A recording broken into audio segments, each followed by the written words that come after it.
ابن جوزی نے لکھا ہے سینکڑوں سال پہلے، آج کے کسی عالم کی بات بتاتا تو لوگ انکار کو، سینکڑوں سال، کہتے ہیں بلخ میں قحط پڑ گیا، لوگ ہجرت کر کے سمرقند آ گئے، ایک سیدوں کا خاندان بھی آیا، ایک ایسی خاتون بھی آئی جس کے ساتھ 3 بیٹیاں تھی، بیٹا بھی کوئی نہیں، خاوند فوت ہو گیا، مسجد کے ساتھ مہمان خانے بنے ہوتے تھے، وہاں اس نے بچوں کو ٹھہرایا اور نکلی سمرقند میں کہ کوئی آدمی مل جائے، تو وہ سیٹھ صاحب چودھری صاحب کہنے لگے مجھے کیسے پتا چلے گا تو سید ہے، مجھے بتاؤ، کسی کو چوک میں کھڑا کر کے کہا جائے بتاؤ تو کون ہوتا ہے، اس شخص کا کیا اشر ہوتا ہے، کیا حال ہوتا ہے، کہا کیسے پتا چلے گا؟ تو سید زادی نے اپنا پلو کھولا اور اپنے آنسو دونوں آنکھوں سے صاف کیے تو کہنے لگی اللہ تیرا بھلا کرے، میں ثابت نہیں کر سکتی کہ میں حضور کا خاندان، میرے پاس کوئی دلیل نہیں، میں نہیں بتا سکتی، چل ٹھیک ہے، چلی گئی۔ کسی نے بتایا کہ یہاں ایک یہودی بھی رہتا ہے، وہ بڑا سخی ہے، یا آتش پرست ہے یا پارسی ہے کافر غیر، سخی بڑا ہے، اس کے پاس گئی، بیٹھی رہی، لوگ بیٹھے تھے، جب چلے گئے تو قریب گئی، کہنے لگی مجبور ہوں، پریشان ہوں، غریب نہیں ہوں۔ کہنے لگا بی بی تجھے کبھی دیکھا نہیں، سمرقند کی اتنی آبادی نہیں، میں سارے شہر، تو کون ہے؟ تو کہنے لگی تعارف نہ ہی پوچھے تو اچھا ہے۔ اس نے کہا چلو اگر پتہ چل جائے تو۔ کہنے لگی میں مسلمانوں کے نبی کی اولاد ہوں، مسلمانوں۔ اس نے کہا پیغمبر خدا کی اولاد؟ اٹھ کے کھڑا ہو گیا، بی بی کو ساتھ لیا، گھر گیا، کہنے لگا جو صاف ستھرا کمرہ ہے نا اسے پھر دھو ڈالو، ایک دفعہ پھر دھو ڈالو۔ کمرہ دھلایا، صاف کرایا، پھر کہنے لگا بی بی میرے برتن زیادہ صاف ستھرے نہیں، میں نئے نہ خرید کے لا دوں۔ پھر نئے برتن لایا، پھر اپنے بچوں سے کہنے لگا اونچا نہ بھولنا کہ سیدہ فاطمہ کی شہزادیاں آئی ہیں، یہاں کوئی شخص اونچی بات نہ کرے۔ پھر کہنے لگا بی بی جو میرا بالکل طیب اور حلال رزق ہے نا، یہ اس میں سے لنگر ہے، لیکن چونکہ میں غیر مسلم ہوں، مجھے سلیقے نہیں آتے، جیسا تیسا بھی ہو نا اسے قبول کر لینا۔ خاتون کو کہنے لگا یہ گھر ہے، جب تک جی چاہے یہاں رہنا، پر دیکھنا ہو سکے تو رات اپنے نبی سے سفارش کرنا، میرا بھی کوئی مسئلہ، میری بھی کوئی قبولیت کہیں ہو جائے۔ وہ مسلمان کہلانے والا رات کو سویا، کہتے جنت سجی ہوئی ہے، لوگ جنت میں جا رہے ہیں، لائنیں لگی ہوئی ہیں، نبی پاک لوگوں کو جنت میں بھیج رہے ہیں، میں بھی دوڑ کے لائن میں لگ گیا، فرشتے نے میرا بازو پکڑا، کا پیچھے ہٹ، تو میں دوڑ کے حضور کی بارگاہ میں گیا، میں حضور سارے جنت میں جا رہے ہیں، یہ مجھے نہیں جانے دیتا۔ تو نبی پاک نے فرمایا تو کون ہے؟ کہ یا رسول اللہ میں مسلمان ہوں۔ کہتے حضور مجھ سے فرمانے لگے کوئی دلیل ہے تیرے پاس؟ دلیل ہے کوئی تیرے پاس؟ جب میں چپ کر گیا، فرمایا میری بیٹی تیرے دروازے پر آ ہی گئی تھی تو دلیلیں پوچھنے لگ گیا تھا۔ فرمایا جا دوڑ جا۔ سویرے آنکھ کھلی تو گلیوں میں ڈھونڈتا پھرتا ہے، تلاش کرتا پھرتا ہے، کونے کونے میں جاتا ہے، وہ سادات کا گھرانہ کہاں گیا، ڈھونڈتے ڈھونڈتے اس غیر مسلم کے دروازے پہ جا کے پہچان لیا۔ تو کہنے لگا خدا کا واسطہ جو تو نے نوکری کی ہے نا، ان کی مجھ سے 11 گنا لے لے، یہ سادات کا گھر مجھے دے دے۔ تو کہنے لگا کل تو آتا تو شاید بات اور ہوتی، آج بات اور ہے۔ اس نے کہا مہربانی کر، کہا نہیں کل تو آتا تو معاملہ اور تھا، آج معاملہ آج اور ہے، رنگ بدل گیا ہے، حالات تبدیل ہو گئے ہیں، اب تو دیکھ داکھ کے آیا، جا دوڑ جا۔ کہنے لگا نہیں مہربانی کر، دے دے، تو غیر مسلم ہے، تیرا کیا تعلق؟ کہنے لگا چپ کر، غیر مسلم میں کل تک تھا، کل سے سیدوں سے پیار کیا ہے تو میرے حالات سنور گئے ہیں، وہ جو نظارے تو نے رات خواب میں دیکھے ہیں میں نے جاگتی آنکھوں سے دیکھے ہیں، میں نے جاگتی آنکھوں سے، اور تو نے کسی مفتی پیر عالم کے ہاتھ پہ کلمہ پڑھا ہے، میں نے رات محمد عربی کے ہاتھ پہ کلمہ پڑھا ہے۔ حضرت عمر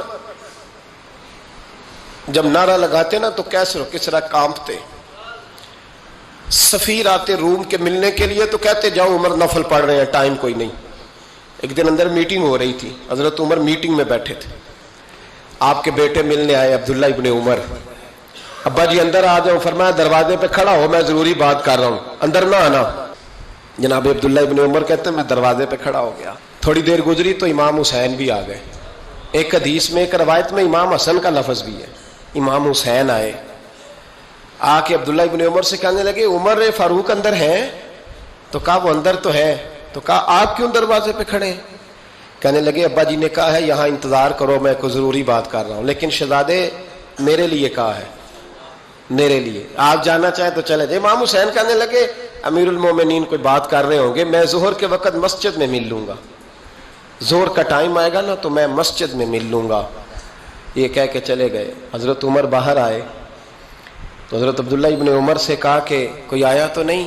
عرض کی حضور حسین ابن علی آئے. حسین ابن علی. تو کہا اندر کیوں نہیں بھیجا؟ کہا میں نے کہا تھا بے شک چلے جائیں, لیکن وہ کہہ رہے تھے کہ میں ظہر کے وقت مسجد میں مل لوں گا. تو سیدنا عمر فاروق فرمانے لگے عبداللہ تجھے تیری ماں روئے, حسین کو کیوں واپس بھیجا؟ پھر عمر دنیا داروں کے سامنے ڈٹنا, کھڑا ہونا عمر پہ ختم ہے, لیکن جو اندر کی بات ہے نا, روح کی, جو عقیدت کی بات ہے, جو وفا کا رشتہ ہے, اس کو کون سمجھے؟ یہ جو روح کی مجبوریاں ہیں, یہ جو وفا کی مجبوریاں ہیں, اسے لوگ کیا سمجھیں؟ انہیں کیا پتا کہ مرشد کے بیٹے کے پیر چومنے میں حسن کیا ہوتا ہے. انہیں کیا پتا کہ جب استاد کا بیٹا گھر میں آتا ہے تو دل کرتا ہے مکان بیچ کے اسے دے دیں, اس کے باپ کی نیکیاں بڑی ہیں. جناب عمر فاروق دوڑے گئے, امام حسین کے دروازے پہ دستک دی. امام حسین باہر, کہا شہزادے یار ملنے آئے تھے, بغیر ملے کیوں آ گئے؟ عرض کی کہ آپ مصروف تھے, آپ کے اپنے بیٹے بھی دروازے پہ کھڑے تھے, تو میں واپس آ گیا. امام حسین کہتے ہیں عمر جذبات میں آ گئے, سر سے پگڑی گر گئی, کہنے لگے حسین میرے بیٹے کا اور حسین کا کیا مقابلہ؟ کیا اس کی ماں کا نام فاطمہ الزہرا ہے؟ کیا اس کی نانی کا نام ختیجۃ الکبریٰ ہے؟ کیا اس کے نانے کا نام محمد مصطفیٰ ہے؟ اور پھر سر سے پگڑی اتری تھی, اپنے بال زور سے پکڑ لیے, کہنے لگے حسین میں نا مکے میں اونٹ چرایا کرتا تھا اور ڈنڈوں سے مار کھاتا تھا اپنے باپ سے. یہ جو آج ساری دنیا میں عمر کے نعرے لگتے ہیں یہ تیرے نانے کا صدقہ ہے. شہزادے میری وفا اور میری وفا میں جب تیرا دل کرے نا دوڑ کے آ جایا کر.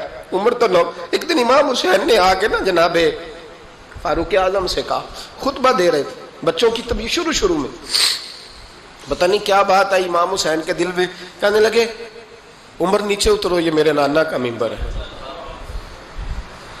تو حضرت سیدنا عمر, سنو کبھی میرا بھی بچہ آ جائے تو میں کہتا ہوں اس کو پکڑو یار, بچوں کو تو نہیں نا جمعوں میں مطلب ذکر کیا جاتا, اترنا میرے نانے کا ممبر ہے.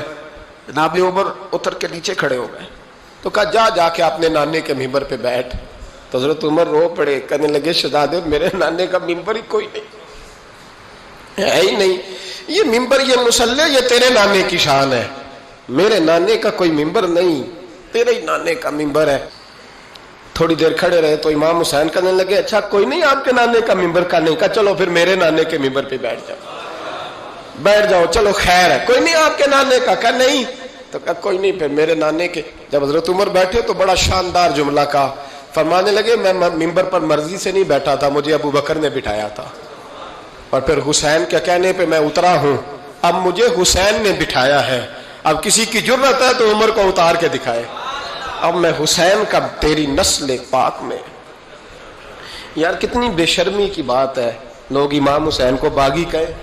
وہ حضرت امام اعظم ایک باغ میں بیٹھے تھے, شاگرد ساتھ تھے, تو کتابیں بکھری ہوئی تھی, کچھ لکھا جا رہا تھا, بکھری ہوئی تھی کتابیں. امام محمد بھی بیٹھے تھے, امام ابو یوسف, کئی اور شاگرد بیٹھے تھے. تو جب لکھتے ہیں نا یہ لوگ تو حوالوں کی تلاش ہوتی ہے, کتابیں بکھری ہیں, صفحے بکھرے. بچے گیند کے ساتھ کھیل رہے تھے, تو گیند اچانک باغ میں آئی, تو ایک چھوٹا سا بچہ گیند لینے آیا, تو امام اعظم اٹھ کے کھڑے ہو گئے. وہ بچہ گیند لے کے چلا گیا, کتابیں ساری پھر بکھر گئیں, جو گود میں رکھی ہوئی تھی وہ بھی نیچے گر گئیں, کچھ صفحے بھی گر گئے. تھوڑی دیر کے بعد وہ بچہ چلا گیا, امام صاحب بیٹھ گئے, پھر آیا, گیند گری آ کے باغ میں, تو وہ پھر بچہ لینے آیا, وہی بچہ. امام صاحب پھر کھڑے ہو گئے. وہ کئی بار آیا, جتنی بار آیا کھڑے ہو گئے. کئی لوگ صبر نہیں کر پاتے, جلد باز ہوتے ہیں آج کل کے شاگردوں کی طرح. تو ایک شاگرد بول پڑے, کہنے لگے حضور وہ تو بچہ ہے 100 دفعہ آئے گا. اب 100 دفعہ کھڑے ہوں گے. فرمایا تو 100 کی بات کرتا ہے, یہ 1000 دفعہ بھی آیا تو میں کھڑا ہوں گا. کہا حضور بچہ ہے آپ کیوں کھڑے ہو گئے؟ فرمانے لگے معمولی بچہ نہیں, میرے استاد کا پوتا ہے. تو جس نے مجھے اللہ رسول کا نام بتایا اس کا پوتا ہے تو میں کھڑا نہ ہوں. اگر استاد کے پوتے کا یہ ادب ہے تو بتاؤ محمد عربی کے نواسے کا کیا ادب ہے؟ رسول اللہ صلی اللہ علیہ وسلم. لوگ سمجھتے ہیں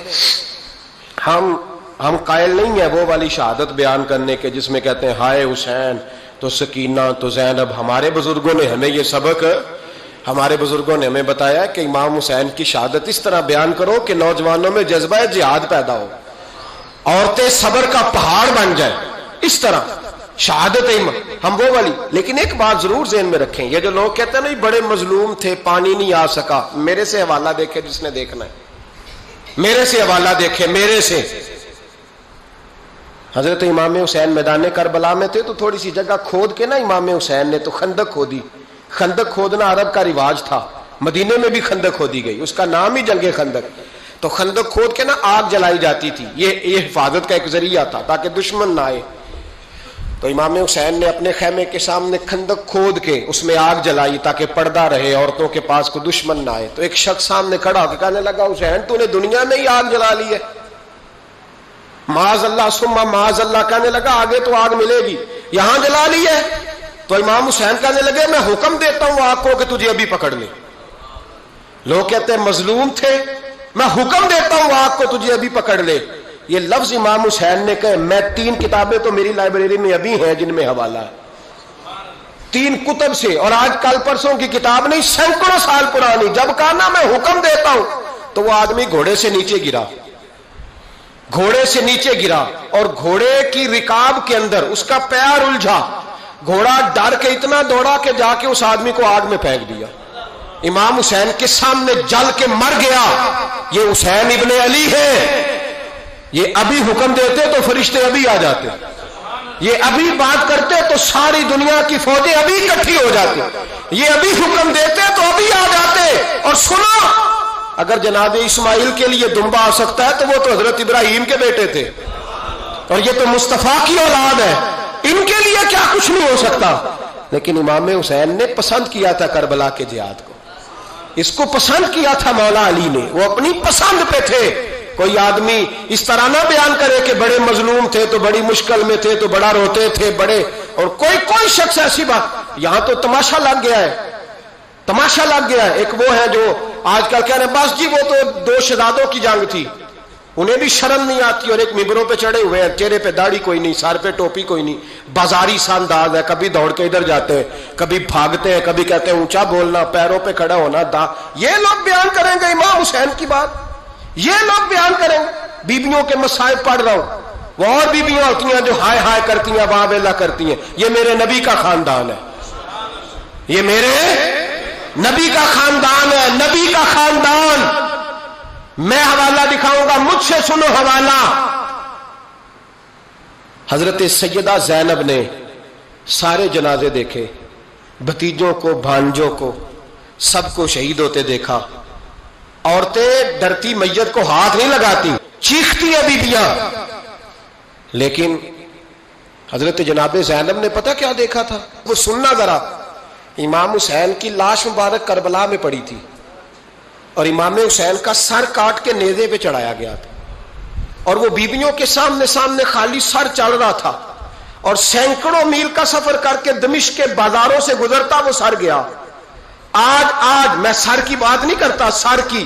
آپ مرد ہیں, جوان ہیں سارے, یہاں کسی کا کٹا ہوا ہاتھ پھینک دیا جائے نا, ہاتھ تو لوگ چیخے مار کے دوڑ جائیں گے, بلکہ ہاتھ تو دور رہا, کسی کی انگلی کاٹ کے یہاں پھینکی جائے تو لوگ چیخے مار کے مرد دوڑ جائیں گے.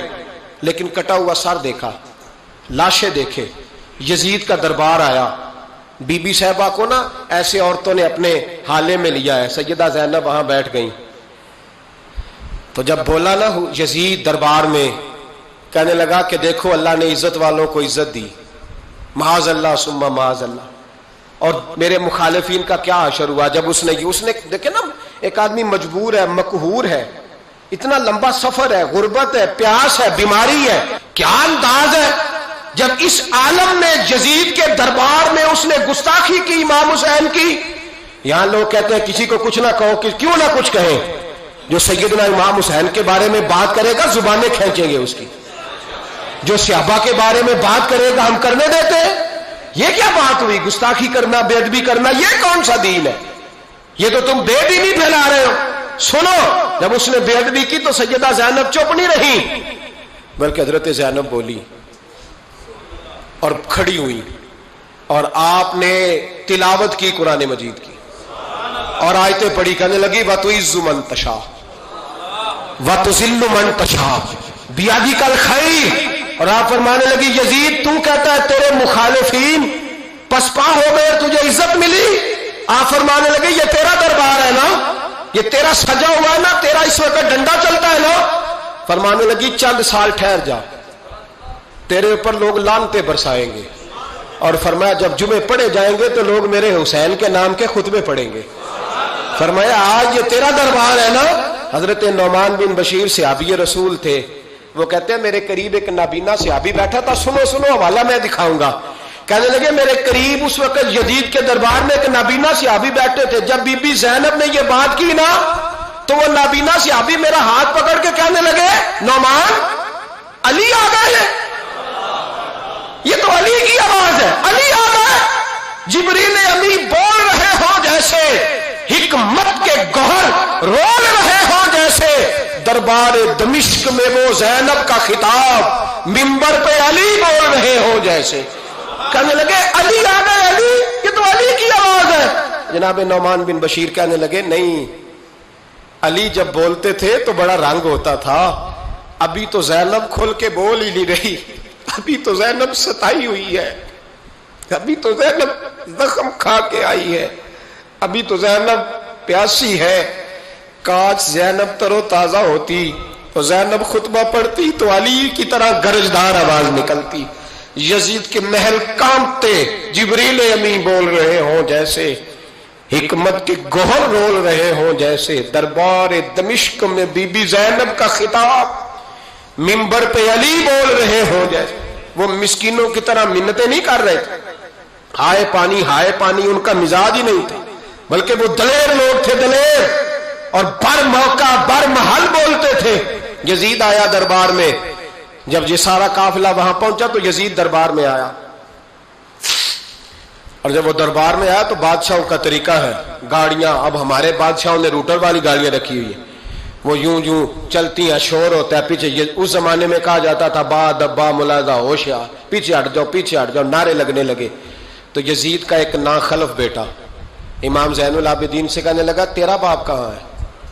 دیکھ یہ میرے باپ دادا کے نعرے، دیکھ میرے باپ کے نعرے، تیرے کدھر ہے؟ ابھی یہ بات شروع اس نے کی تھی کہ دمشق کی جامع مسجد میں زور کی اذان ہو گئی، اور جب مؤذن نے کہا نا اشہد ان محمد رسول اللہ، تو امام زین العابدین اس کا ہاتھ پکڑ کے کہنے لگے یہ میرے نانا کے نعرے لگ رہے ہیں، اگر تیرا ہے تو بتا، یہ میرے نانا کے نعرے ہیں. اور فرمایا تیرے باپ کے 2-2.5 سال لگیں گے، میرے نانے کے قیامت کے بعد بھی لگیں گے، میرے نانے کے نعرے قیامت کے یہ لگتے رہیں گے، لگ رہے ہیں اور لگتے تھے اور لگتے رہیں گے. میرے بھائی یاد رکھو، دلیری، ہمت، پہلی بات ان سے پیار کرنا ہے، دوسرا ان کی ہمت، ان کا مقام دلیری کرنا ہے، ان کا کام ہمت کرنا ہے، ان کا کام ڈٹ جانا ہے، کمزوری دکھانا اہل بیت کا طریقہ ہوتی. حضرت عباس کے بازوؤں میں درد ہوتی، جناب زینب پھر پریشان ہوتی ہیں کہ ہم تو اس بے حیائی کے خلاف لڑے اور امت ابھی یہ گند کر رہی. جو چوکوں میں کھڑا ہوتا ہے نا عورتوں کو تاڑتا ہے، وہ یزید کے طریقے پہ عمل کرتا ہے. یہ دلائل ہے، آپ سوچ لیں، اندازہ کر لیں کہ ہم نے کس جماعت میں کھڑے ہونا ہے. اس لیے گند سارا نکالیں. امام حسین کا ایک پیغام آج اپنانا بڑا ضروری ہے. امام حسین نے سر سجدے میں کٹایا اور قرآن کی تلاوت نیزے کی نوک پہ بھی جاری رہی ہے. اس لیے آج کم از کم 10 نفل امام حسین کی سنت سمجھ کے ضرور پڑھیں گے انشاءاللہ. جنہوں نے روزہ رکھا ہے بڑا اچھا کیا ہے، چلو جو نہیں رکھ سکے پھر بھی نفلی ہے، کوئی فرض نہیں، کم از کم 3 دفعہ سورت یاسین کی تلاوت آج ضروری ہے امام حسین کے لیے. کریں گے انشاءاللہ تعالی. اگر وہ نیزے کی نوک پہ پڑھ سکتے ہیں تو آپ ان کی خاطر بھی تو پڑھ ہی سکتے ہیں نا. تو بہت ضروری کام آج نفل پڑھنا ہے، اور بہت ضروری کام آج قرآن پاک کی تلاوت کرنا. کریں گے انشاءاللہ تعالی.